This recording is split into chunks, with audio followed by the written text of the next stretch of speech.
मगर कुछ लोगों की श्रद्धा तो औरंगजेब में ही अटकी हुई थी। मुझे नहीं लगता है कि कोई मानसिक रूप से परिपक्व व्यक्ति या बुद्धिमान व्यक्ति औरंगजेब जैसे क्रूर व्यक्ति को अपना आदर्श मान रहा। और अगर यह सच है कि वह पूरे अपने विवेक से इस बात को बोल रहा है, तो फिर उसको अपने पुत्र का नाम सबसे पहले औरंगजेब रखना चाहिए और फिर औरंगजेब के द्वारा शाहजहां के साथ जो व्यवहार किया गया उसको भी भुक्तभोगी होने के लिए भी तैयार होना चाहिए।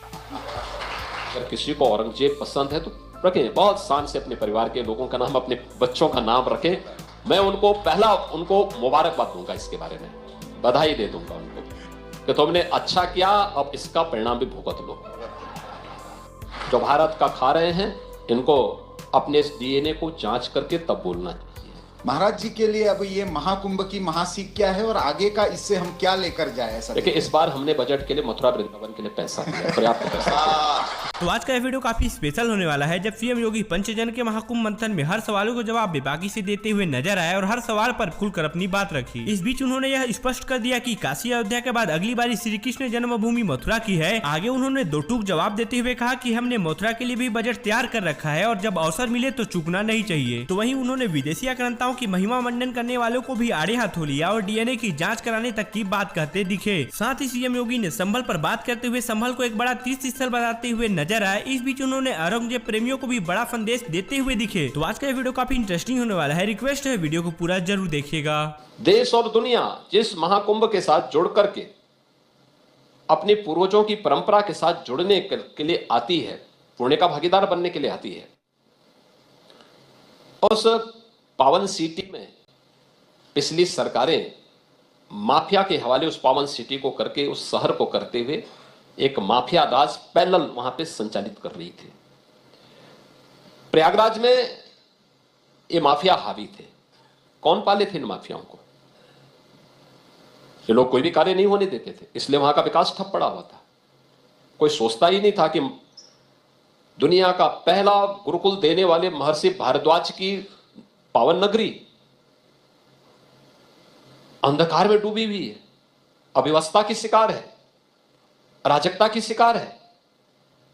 कोई सोच सकता था कि गुलामी के कालखंड में जिस पवित्र अक्षय वट में दर्शन करने के लिए श्रद्धालु लालायित रहता था, उन्होंने कैद करके रख दिया, नष्ट करने का प्रयास किया, नष्ट नहीं हुआ, नष्ट करने वाले स्वयं नष्ट हो गए, लेकिन अक्षय वट रहा, उसी रूप में रहा। वहां दर्शन करने की स्वतंत्रता भी नहीं दी गई। आप सोचिए, लगभग 500 वर्षों तक श्रद्धालु अक्षय वट का दर्शन नहीं कर पाया। हम त्रिवेणी की बात तो करते थे, मां गंगा, यमुना और अदृश्य सरस्वती, लेकिन सरस्वती माता भी वहां दृश्य है, उसी प्रयागराज में है, लेकिन कैद होकर के रह गई थी, दर्शन नहीं करने दिए जाते थे। पातालपुरी भी उसी प्रयागराज में है, नहीं कुछ होने दिया जाता था।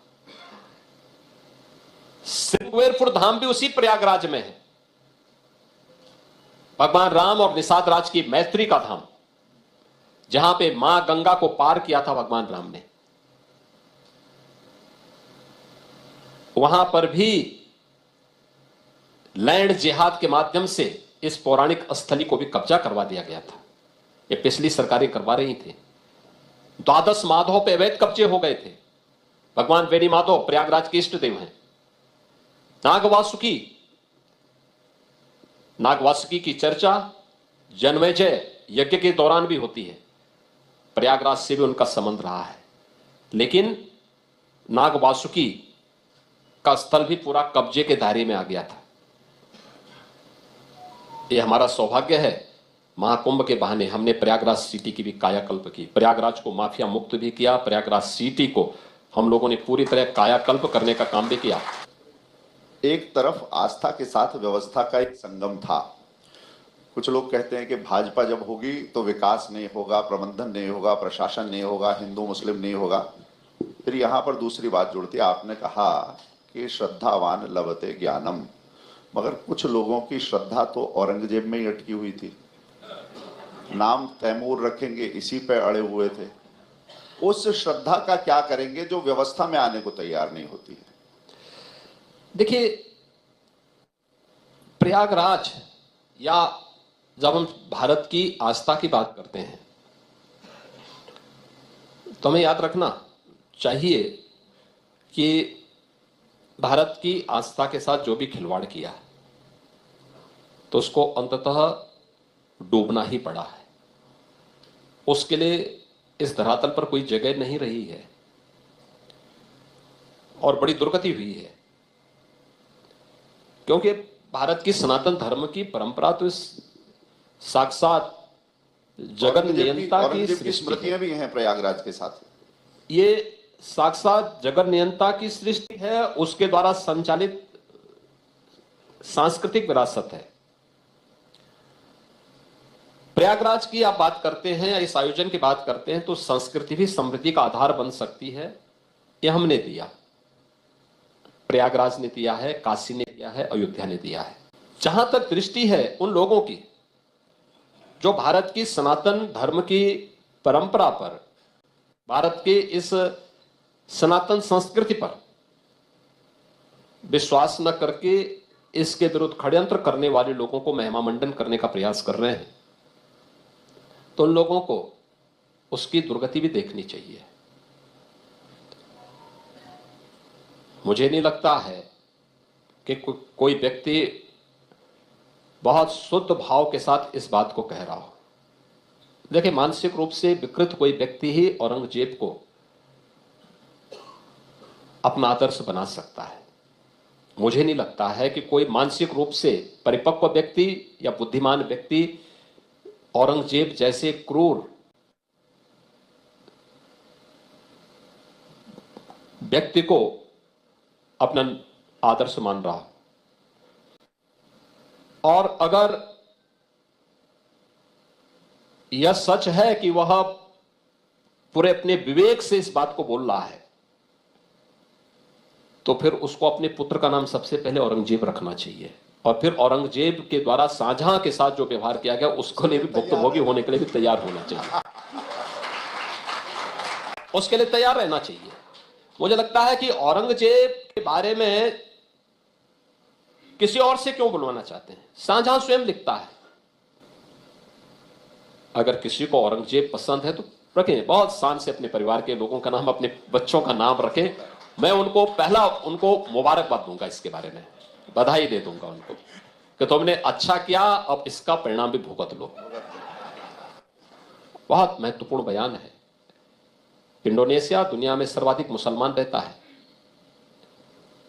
इंडोनेशिया को जो नेशनल फेस्टिवल है वो रामलीला है। करेंसी जो वहां की चलती है, मुद्रा जो चलती है वहां की, वह गणपति के नाम पे चलती है। एयरलाइंस गरुड़ के नाम पर है, भगवान विष्णु की सवारी। उससे इनको सबक लेना चाहिए। और जो उन्होंने अंतिम वक्तव्य भारत में रिपब्लिक डे के अवसर पर कहा था, उन्होंने कहा कि अगर मेरा डीएनए की जांच होगी तो भारतीय डीएनए होगा। ये जो भारत का खा रहे हैं, इनको अपने इस डीएनए को जांच करके तब बोलना चाहिए। उन विदेशी आक्रांताओं को महिमामंडन करना बंद करें, अन्यथा संबल जैसे सच जब सामने आएंगे तो कहीं मुंह दिखाने लायक नहीं बचेंगे। तो योगी जी, एक वर्ष में काशी विश्वनाथ कॉरिडोर हो गया, फिर अयोध्या में प्रभु श्री राम का भव्य मंदिर बन गया, अब महाकुंभ का भी यशस्वी आयोजन हो गया। महाराज जी के लिए अब ये महाकुंभ की महासीख क्या है और आगे का इससे हम क्या लेकर जाए? ऐसा देखिए, इस बार हमने बजट के लिए मथुरा वृंदावन के लिए पैसा दिया, पर्याप्त पैसा। रास्ता बड़ा स्पष्ट है, रास्ता बड़ा स्पष्ट है, पैसा दे दिया है। हमारा कार्य आगे बढ़ने वाला है और ये कार्य होंगे। देखिए, जब अवसर मिलता है तो चूकना नहीं चाहिए। मजा आया। खैर, सीएम योगी अपने इसी बेबाक अंदाज के लिए जाने जाते हैं। जिस प्रकार आज पंचजन के महाकुंभ मंथन में हर सवालों को जवाब बेबाकी से देते दिखे, इस बीच उन्होंने विपक्ष के किसी भी नेता का नाम लिए बिना विपक्ष को आड़े हाथों लिया, जैसा कि आप सभी ने देख ही लिया होगा। खैर, आप सभी का आज के सीएम योगी के इस इंटरव्यू को लेकर क्या राय है, नीचे कमेंट सेक्शन में हमेशा की तरह जरूर बताएगा। और ऐसे वीडियोस के लिए और हमारे साथ जुड़े रहने के लिए चैनल को सब्सक्राइब जरूर करिएगा।